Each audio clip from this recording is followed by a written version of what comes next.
আসসালামু আলাইকুম রহমতুল্লাহ। আলিম 2026 দেখো ভাই, তোমাদের ইতিহাস এই সাবজেক্টের যে এমসিকিউ গুলো তোমরা পড়বা, ঠিক আছে? এখানে আমরা বোর্ডের বিভিন্ন এমসিকিউ আছে এবং অনেক এমসিকিউ তোমাদেরকে আমি এখানে দিয়েছি। তোমরা জাস্ট এগুলো তোমরা অনুসরণ করো, ঠিক আছে ভাইয়া? এই যে এমসিকিউ দেখো, এখানে প্রত্যেকটা তোমাদেরকে পিডিএফ দিয়ে দেওয়া হবে, কোনো চিন্তা নাই। হ্যাঁ, কোনো প্যারা নাই ভাইয়া, আমরা তোমাদেরকে পিডিএফ সহকারেই ইনশাআল্লাহ আমরা তোমাদেরকে দিয়ে দেবো, ঠিক আছে? তো দেখো তুমি এইখানে তোমার এগুলো কিন্তু বোর্ডে দেখো, তুমি এই যে 2019 সালে আসছে, 19, হ্যাঁ 18, এই যে 15, 13, মানে এগুলো বিভিন্ন বোর্ডে, ঠিক আছে? তো এগুলো থেকে কমন পাওয়া অনেকটাই উপযোগী, ঠিক আছে? তো দেখো এটা হচ্ছে প্রথম আমাদের কবিভাগের প্রথম অধ্যায়ের প্রথম অনুচ্ছেদ, ঠিক আছে? তো দেখো যেমন এখানে আমাদেরকে বলছে যে আরব ভূখণ্ডের উত্তরে কি রয়েছে, এটা অবশ্যই একটু মনে রাখবা যে আরব, ধরো এটা আরব, হ্যাঁ, এই আরবের উত্তরে কি আছে, দক্ষিণে কি, তারপর হচ্ছে পশ্চিমে এবং পূর্ব।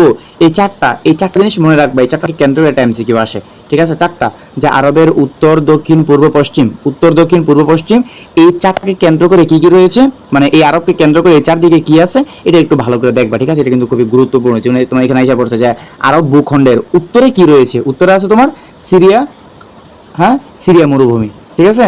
আচ্ছা, এরপর দেখো আরব শব্দের সমার্থক শব্দ কোনটি? আরব শব্দ আরব দ্বারা বোঝায় মরুভূমি, ঠিক আছে? মরুভূমি, যেহেতু সেখানে বেশিরভাগ হচ্ছে কি মরুভূমি, এই জন্য তো আরব নামকরণ করা হয়েছে, তোমরা জানো তাই না? এরপর হচ্ছে তোমার নিচের কোনটি আরবের পশ্চিমে অবস্থিত? দেখছো বলছি না যে আরবের পশ্চিম, পূর্ব, পশ্চিম, উত্তর, দক্ষিণে কি আছে, এটা জাস্ট তোমাকে আগে ক্লিয়ার করতে হবে, ঠিক আছে? যে নিচের কোনটি আরবের পশ্চিমে অবস্থিত? লোহিত সাগর। আর লোহিত সাগরটা কোথায় অবস্থিত? আরবের পশ্চিমে, আরবের পশ্চিমে। আর সিরিয়া মরুভূমি কোথায়? আরবের, এই দেখো আরবের উত্তরে কি আছে তোমার? সিরিয়া মরুভূমি। আর আরবের তোমার পশ্চিমে আছে কি? হ্যাঁ, লোহিত সাগর, ঠিক আছে? এটি একটু খেয়াল রাখবে। এখানে আরেকটা আসবে হয়তো, দেখো সিরিয়ার পূর্ব নাম কি ছিল? সিরিয়ার পূর্ব নাম ছিল শাম, 2019 সালে এটা আসছিল, ঠিক আছে? এবার দেখো আরবকে আবহার নামকরণের কারণ কি? আবহার নামকরণের কারণ হচ্ছে যে আরবের বেশিরভাগ অঞ্চল কি মরুময়, তোমার তিন দিকেই দেখবা তুমি বেশিরভাগ অঞ্চলই মরুময়। এরপর আরেকটা তথ্য, সেটা হচ্ছে তোমার যে আরবকে জাজিরাতুল আরব কেন বলা হয়, সামনে এটা হয়তো আসবে। জাজির, এই যে দেখো এই যে আরেকটা প্রশ্ন এসে পড়ছে। তাহলে আরবের তিন দিকে তোমার কি, মানে তোমার স্থলভাগ, ঠিক আছে?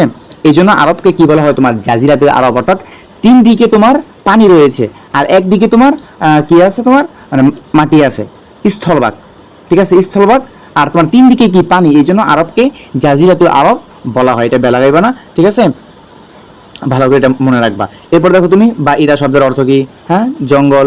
এরপর হচ্ছে আরবের মধ্যে কোন কারণে অতিথি পরায়ণতা বিকশিত হয়েছিল?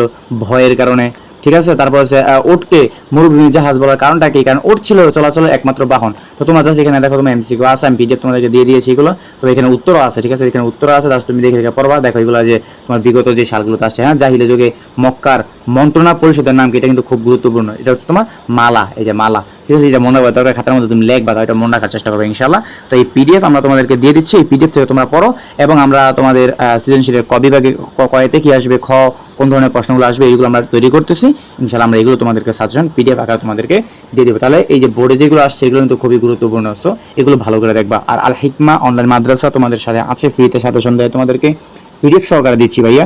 তো অবশ্যই আমাদের পেজটা ফলো দিয়ে রাখো, শেয়ার করে দিও। আসসালামু আলাইকুম রহমতুল্লাহ।